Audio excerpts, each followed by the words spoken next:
Hello students, today we are going to learn about teeth and digestive system. It is another chapter in your syllabus. So once we are done with this chapter, you will come to know about the types of teeth, healthy eating habits, and you will come to know about your digestive system. So yeah, teeth is very important for us because it helps us to bite and chew food. खाने को चबाने में काफ़ी help करता है teeth हमारा, और उसको डाइजेशन में प्रॉपरली ताकि हो उसके लिए. So the human beings have two set of teeth. जो हम लोग होते हैं हमारे दो सेट होते हैं. अब what are these two sets? First is the milk of baby teeth and the second one is the permanent or adult teeth. So now if we are talking about the milk and baby teeth, so when a baby is born, he or she has no teeth. Teeth begin to appear when a child is about 6 months old. जब कोई पैदा होता है तब उसके दांत नहीं होते, लेकिन जब वो 6 महीने का अराउंड होने लगता है तो तब उसके दांत अपने आप निकलने लगते हैं. और by the age of 2 to 3 years a child gets 20 teeth, I mean a set of 20 teeth. Now these type of teeth are called the milk teeth. Now these milk teeth, they get replaced by the permanent or adult teeth when a child reaches the age of 6.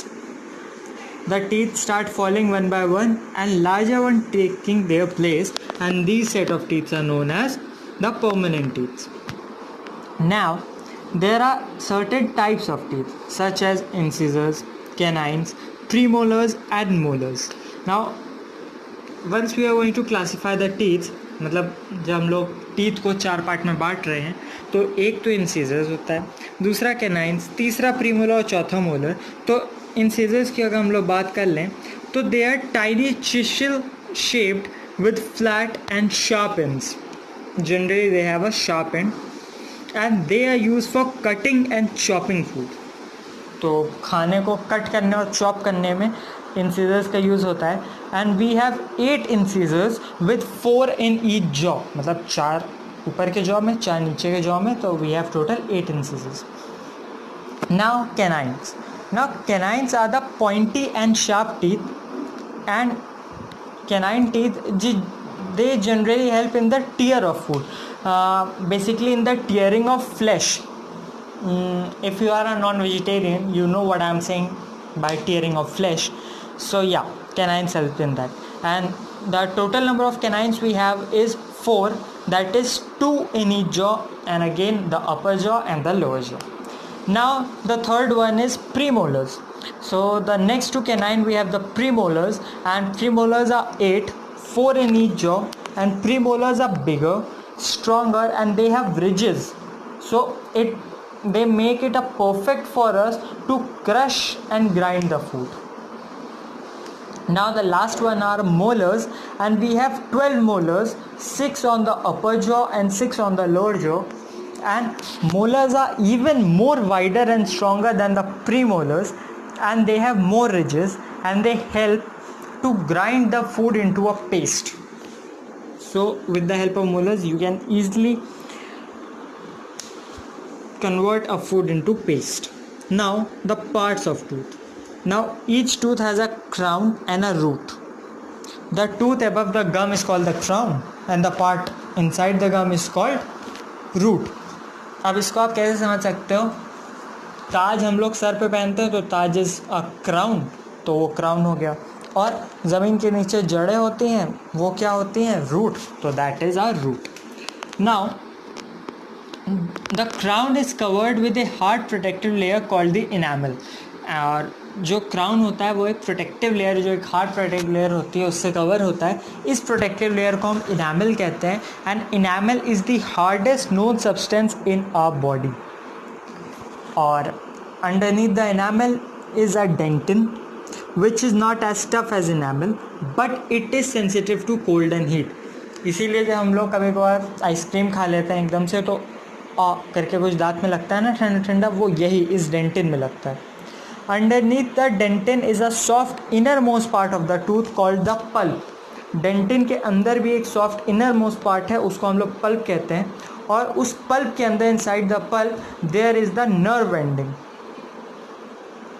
अब इसका example मैं देता हूँ. When we eat frozen ice cream, the pulp also contain blood vessel which feed our teeth and keep them alive. तो अब आपको समझ में आ ही गया होगा कि ज़्यादा ठंडा खाने से दांत में अजीब सा आपको सेंसेशन क्यों होता है। अब हम लोग बात कर लेते हैं कि how can we take care of our teeth. Now you know we have to prevent plaque. What is plaque? A disease in a tooth, a kind of cavity.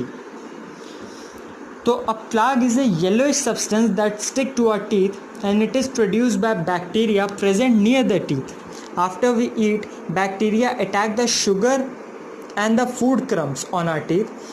This results in the formation of substance that eat away the tooth enamel, causing holes and cavities. दांतों में whole हो जाना, cavity हो जाना, ये होता है। आप लोगों ने अपने पेरेंट्स सुना होगा कि बहुत ज़्यादा चॉकलेट या मिठाई नहीं खानी चाहिए, और अगर आप ऐसा कुछ मीठा खा रहे हो तो इसके बाद ब्रश करिए, दिन में 2 बार ब्रश करना चाहिए, सोने से पहले ब्रश करना चाहिए। तो उसका रीज़न यही है कि we should avoid these cavities. अब some steps that you should follow. तो सबसे पहला स्टेप तो ये, you should brush at least twice a day before the breakfast and after your bed time before going to sleep. The next thing is it is important to brush properly, मतलब you have to brush all of your teeth. ये नहीं कि सिर्फ आगे के दांत कर लिए पीछे के नहीं किए, सारे दांत करने बहुत ज़रूरी होते हैं। डेंटल फ्लॉस, अगर it is important to slip the dental floss between each tooth. The floss get rid of tooth scarp that are hidden where the toothbrush can. dental floss आता है, dental floss का use आप कर सकते हैं। इसके बाद while brushing our teeth you should be careful कि आपके गम्स, ब्रशिंग से आपके गम्स में कोई मतलब दिक्कत ना हो, आपके गम्स पे ना लगे। और एटलीस्ट 2 to 3 मिनट्स आपको अपनी ब्रशिंग में देना चाहिए। ये नहीं कि आप तुरंत 1 मिनट के अंदर ब्रश करके आगे, नहीं, 2 से 3 मिनट तक आपको ब्रश करते रहना चाहिए। उसके बाद जो टूथब्रश आप यूज़ कर रहे हैं उसके सॉफ्ट ब्रिसल्स होने चाहिए, और you should change your toothbrush every 3 month. हर 3 महीने पे आपको अपने टूथब्रश को भी बदलते रहना चाहिए। अब मैं बता दूं आपको एक चीज़, तो कैल्शियम एक ऐसा मिनरल है जो कि स्ट्रॉन्ग टीथ के लिए बहुत ज़्यादा नेसेसरी है। जनरली कैल्शियम हमको मिल्क से मिलता है, मिल्क प्रोडक्ट से मिलता है, जैसे कर्ड से, चीज़ से, फ्रूट से भी मिलता है, सैलड से मिलता है। लेकिन हाँ, ऑब्वियस सी बात है, अगर आपको अपने बोन्स और अपने टीथ आपको अच्छे चाहिए तो या आपको कैल्शियम का कंजम्पशन करना पड़ेगा। इसके बाद गाइज आपको डेंटिस्ट से ज़रूर मिलते रहना चाहिए स्टूडेंट्स। हर 6 से 12 महीने के बीच में आप एक बार तो डेंटिस्ट से आप मिल ही लो कि अगर कोई प्रॉब्लम है तो वो चेक करते रहें। और sometimes the dentist advise to wear teeth braces, क्योंकि आपके टूथ्स में कुछ गैपिंग आ जाती है, तो हाँ, उस चीज़ को अवॉइड नहीं करना चाहिए, आपको टीथ ब्रेसेस पहन लेनी चाहिए उस टाइम के लिए, फॉर द टाइम भी। Now next move to our next topic, that is the digestive system. So the food gives us energy and other essential nutrients needed by our body, but our body cannot use food as it is. जैसे हम खाना लेते हैं same वही खाना हमारी body use नहीं कर सकती. It needs to be converted into simpler substances that can be used by the body.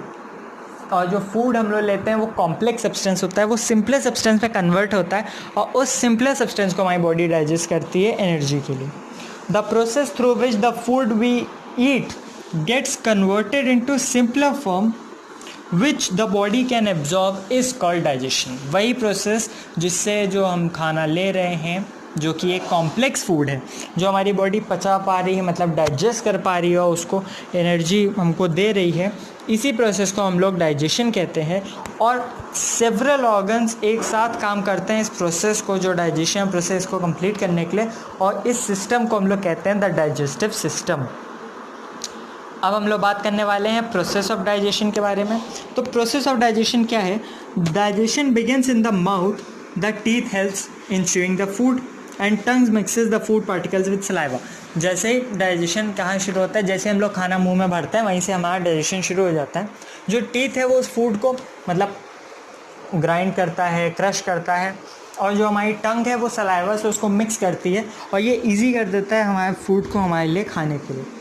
Saliva क्या होता है? सलाइवा एक डाइजेस्टिव जूस है which is produced by the salivary gland, और the food in the mouth gets softened so that it can be swallowed easily.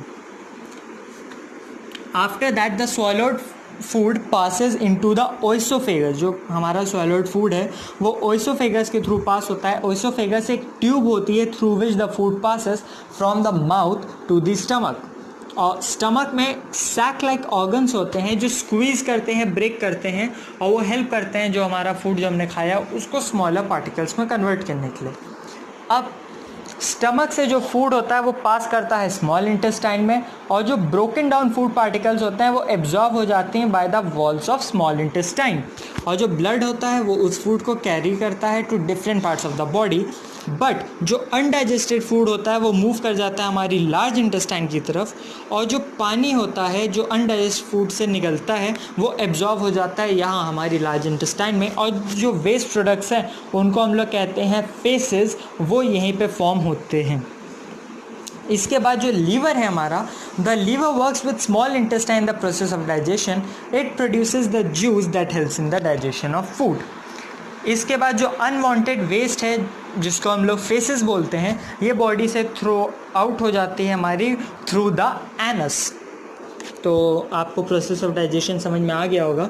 इसके बाद हम लोग हेल्दी ईटिंग हैबिट्स के बारे में बात कर लेते हैं। तो we should develop having healthy habits. कैसे? खाने से पहले हमको हाथ धुलने चाहिए सोप से, और खाने के बाद भी हमको अपने हाथ धुलने चाहिए सोप से, सोप हो, हैंड वॉश हो, किसी से भी। और हम लोगों को खाना खाते time we should not do any other work while we are eating. We should always take small bites, we should eat slowly, we should chew the food properly before swallowing it. खाने को swallow करने से पहले उसको properly चबा लीजिए। ये नहीं कि सब खाना मतलब गले से उतार ले रहे हो, वो चीज़ आपके लिए हार्मफुल हो सकती है। खाने को गले से उतारने के लिए मतलब बहुत से बच्चे ऐसे होते हैं सब्जी नहीं खानी, घर वाले ज़बरदस्ती खिला रहे हैं तो पानी की मदद से वो मतलब खाना उतारते हैं। वो बिल्कुल भी नहीं करना चाहिए, क्योंकि वो आपके मतलब बॉडी के लिए सही नहीं है। बॉडी में एक गुड अमाउंट का रफेज होना चाहिए डाइट में। अब रफेज क्या है? रफेज फाइबर होता है जो हेल्प करता है बॉडी की डाइजेशन में, और अगर आपको रफेज और बाकी चीज़ें नहीं पता है तो फूड एंड न्यूट्रिएंट्स पे मेरी एक वीडियो है, आप उसको भी देख सकते हो। इसके बाद गाइस हमको प्लेंटी ऑफ वाटर ज़रूर लेना चाहिए पूरे दिन में, और ये तो बताया ही गया कि बॉडी के सारे मेटाबॉलिक रिएक्शंस के लिए वाटर इज़ नेसेसरी। तो हाँ, हमको पानी लेना चाहिए। और मुझे लगता है आपको ये चैप्टर अब समझ में आ गया होगा। कोई क्वेरी है तो आप कमेंट सेक्शन में मुझसे पूछ सकते हैं। And thank you.